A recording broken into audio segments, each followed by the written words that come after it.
Paper देखेंगे जो पूर्णांक 70 नंबर का है। समय 3 घंटे 15 मिनट। कुछ निर्देश दिए गए हैं जिसको आप पढ़ लेंगे।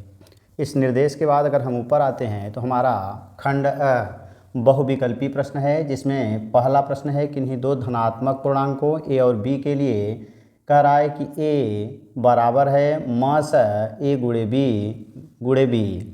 फिर अगला है ए गुणे बी बराबर है लस ए बी का। फिर अगला है बी बराबर है मास ए बी गुणे लस ए बी। अगला है ए गुणे बी बराबर मास है ए बी का गुणे लस है ए बी का। अगर हम बात करें यहाँ प्रश्न के, तो प्रश्न के लिए हमें क्या मिलेगा।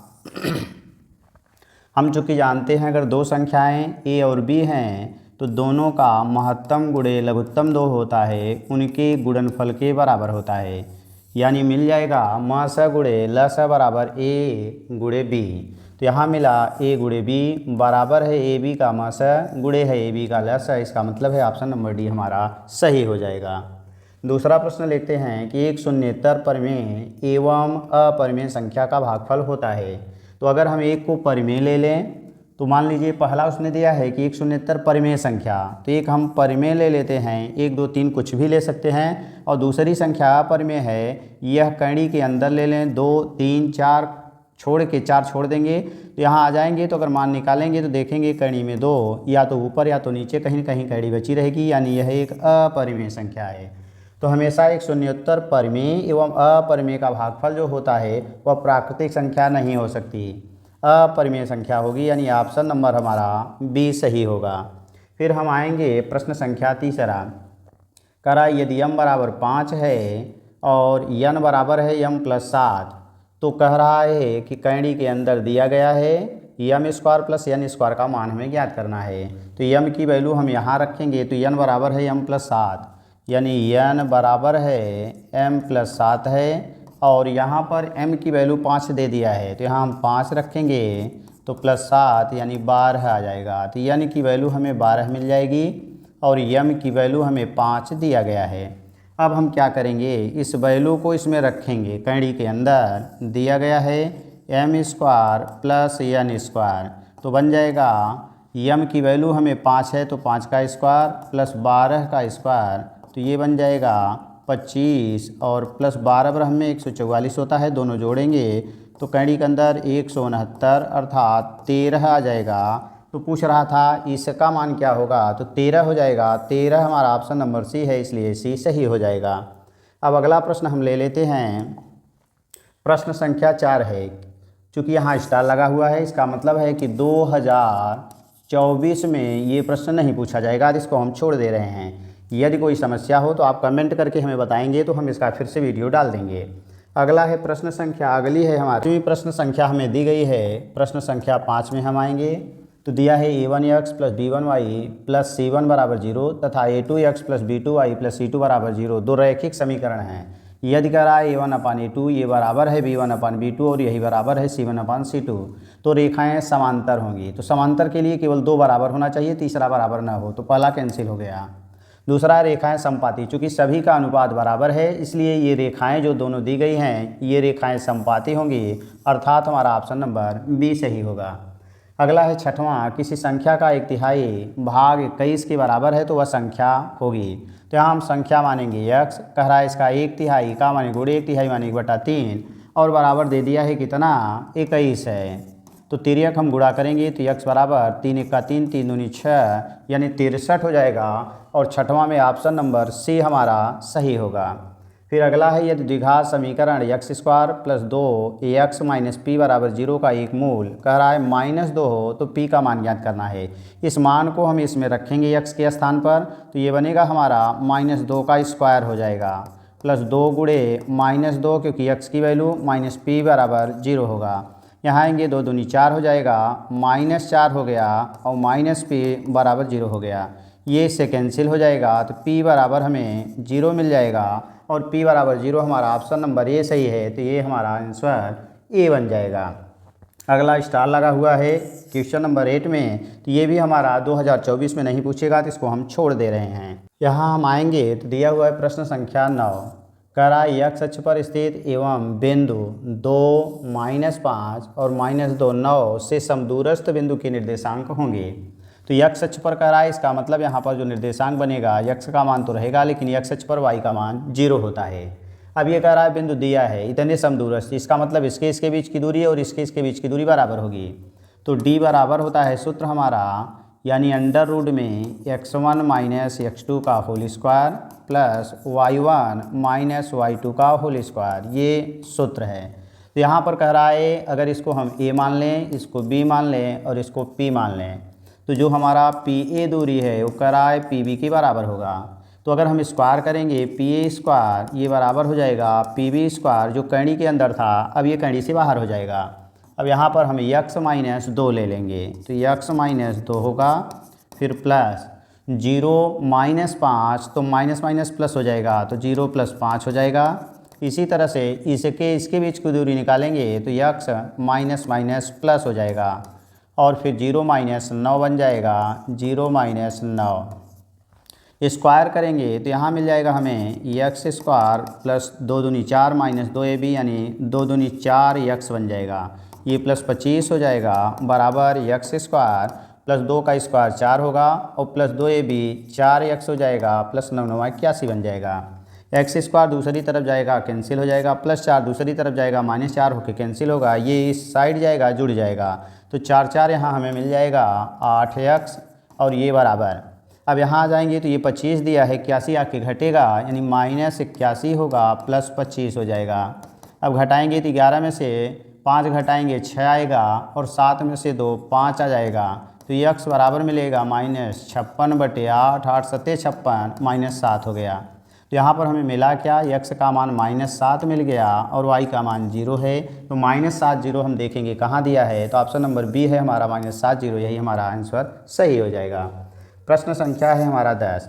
त्रिभुज ABC एक समद्विबाहु, कह रहा है समद्विबाहु त्रिभुज है जिसमें AB बराबर AC है। अगर हम बात करें यहाँ एक त्रिभुज बनाएं, उसमें AB और AC ये दोनों भुजाएं बराबर हो जाएं, तो कह रहा है कि जो भुजाएं बराबर होती है उनके सामने के कोण भी आपस में बराबर होते हैं। तो कोण B जो होगा वह कोण C के बराबर होगा। तो यहाँ आएंगे तो पहला हमारा बड़ा कह रहा है, दूसरा कह रहा है कोण B छोटा होगा, तीसरा कह रहा है कोण B कोण C के बराबर होगा। इसका मतलब हमारा ऑप्शन नंबर C सही हो जाएगा। तो दिया हुआ है प्रश्न संख्या 11, स्टार लगा हुआ है, इसका मतलब है ये 2024 में नहीं पूछेगा। तो हम क्या करेंगे, इसको हम छोड़ देते हैं स्टार।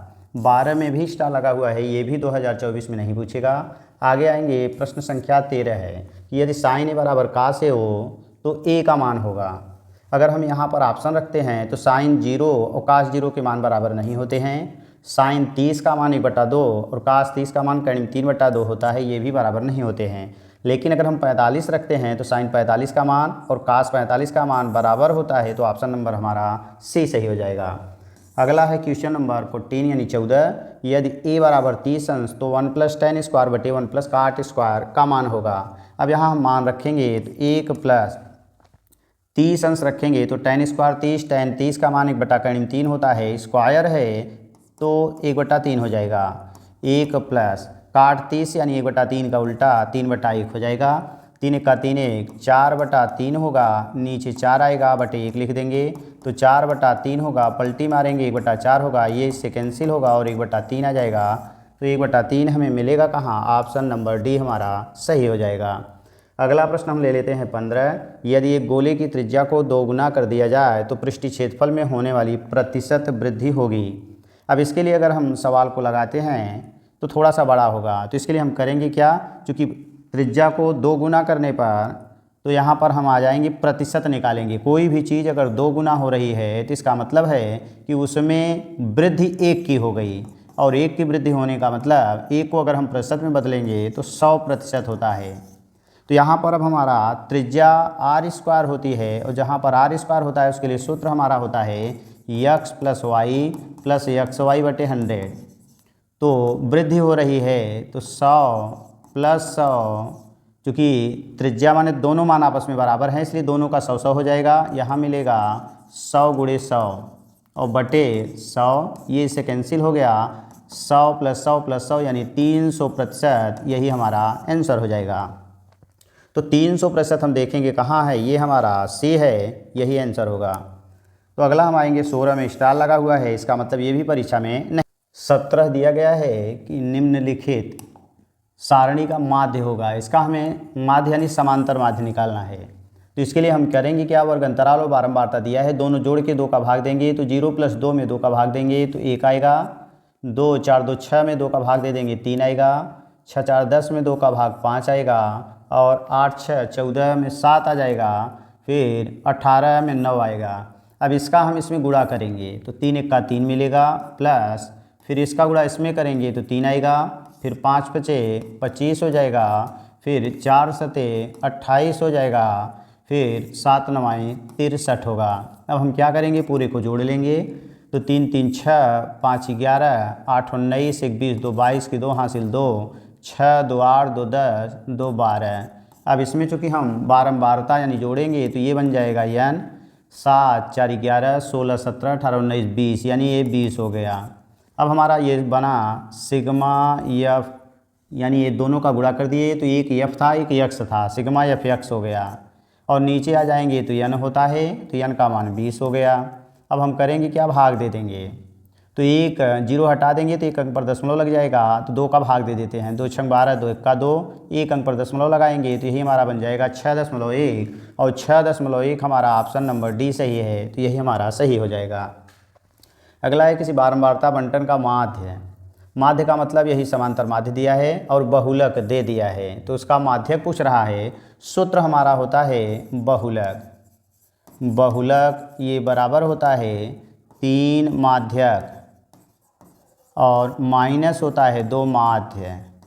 अगर हम बात करें, देखिए माध्यक में आधा वाले को छोड़ दिया जाए तो इसमें 3 अक्षर है तो 3, और माध्य में आधा वाले को छोड़ दिया जाए 2 अक्षर है, 2 का गुणा होता है। तो बहुलक का मान उसने दिया है 28, ये बराबर 3 माध्यक पूछ रहा है, और माइनस हो जाएगा 2 गुणे माध्य, माध्य दिया है 24.1 है, तो गुणा करके इधर लाएंगे जुड़ जाएगा तो 28 प्लस 2 1 का 2 होगा, 2 चौका 8 हो जाएगा, 2 दूनी 4 हो जाएगा, बराबर हो गया 3 माध्यक। अब हम क्या करेंगे, इन दोनों को जोड़ लेंगे तो यहाँ आ जाते हैं तो ये हमारा जुड़ के 0.2 होगा। फिर आगे आएंगे 8 8 16 6 हासिल 1 हो गया, 4 2 6 1 7 हो गया, 3 का गुणा है इधर आएगा भाग हो जाएगा तो 3 दूनी 6 और 3 5 15, फिर इसके बाद आ जाएंगे 1 बचा 3 चौक 12, तो 25.4 हमारा ये बन जाएगा, और 25.4 हमारा ऑप्शन नंबर सी सही हो जाएगा। अगला है क्वेश्चन नंबर हमारा 19, वर्ग अंतराल बारंबारता दिया गया है, उपयुक्त बारंबारता बंटन में बहुलक वर्ग होगा। बहुलक का मतलब हो जो सबसे ज़्यादा बार आया हो, तो सबसे ज़्यादा बार 23 आया है, 11 21 23 14, 5 में 23 सबसे ज़्यादा है, और बहुलक वर्ग यही कहलाएगा। तो बहुलक वर्ग क्या बना, 20 और 30, 20 और 30 हमारा ऑप्शन नंबर बी है, तो हमारा ऑप्शन नंबर बी सही हो जाएगा। आगे आ जाएंगे, प्रश्न संख्या हमारा 20 है, माध्य माध्यक एवं बहुलक के बीच संबंध होगा। तो यही अभी हमने सूत्र पाया, बहुलक बराबर 3 गुणे माध्यक माइनस 2 गुणे माध्य, तो बहुलक बराबर 3 गुणे माध्यक माइनस 2 गुणे माध्य, तो हमारा ऑप्शन नंबर जो बी है यही सही हो जाएगा।